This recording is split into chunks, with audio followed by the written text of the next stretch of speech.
The interview with Neslihan Nadigal and Kuderdagulu. The couple, who completed their 6th year in their marriage, stated that they were actually opposite poles of each other, that their ideas could not always match, but that they established the balance of two opposite characters very well in their own relationship. Kuderdagulu said, "As we understand each other better, we found ways to stay fresh." Neslihan said, "I think it keeps this freshness by accepting every day we wake up as a new day." How does it feel to be in front of the camera with your spouse? Relaxed or excited? N. It is both exciting and comforting. After all, it is a great comfort that my husband can understand me from every glance and every state I have.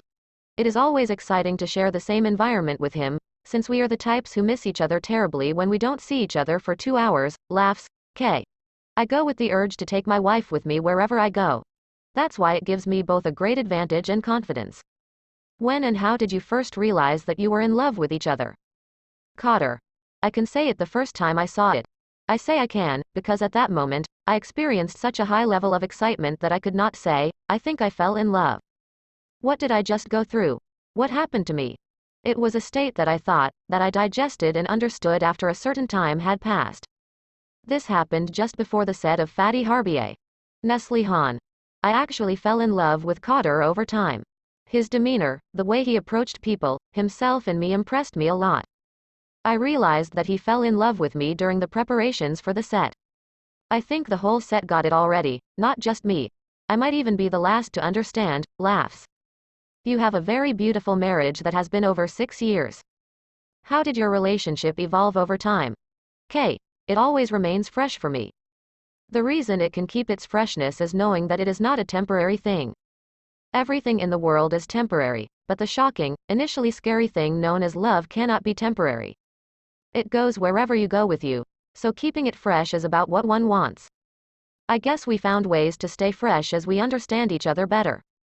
N. I think that accepting every waking day as a new day also preserves this freshness. We try very hard to understand each other. This is how we get to know ourselves and each other. How do your characters show similarities and differences? N. I think we are different with Cotter. K. We can say that they are polar opposites. N. Cotter was a very social person, he still is, and when he was one of the most antisocial people in the world, I started to socialize with him, for example. Said to Cotter, "How can you have so many friends? What do you find to love?" I was asking myself. Thanks to him, I am trying to open myself up again. If you are so opposite, how do you balance it? N.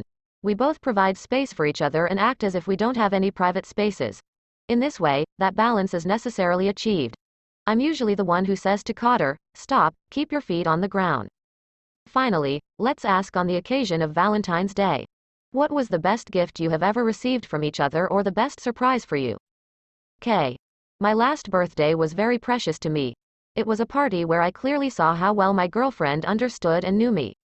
Actually, I always understand surprises, but this time they were so well organized that I didn't understand them at all. There were about 60 to 70 people. Everyone I thought I would like to see was there. Apart from that, the best gift for me is to be able to express myself and be understood. N. Every day is a new day and we wake up with its excitement. That's why I'm not particularly interested in special days. Cotter is much better at this. His presence is a tremendous gift for me, his smile, his happiness, and of course, being understood is a truly tremendous gift. We provide space for each other and act as if we don't have any private space. In this way, the balance is necessarily achieved.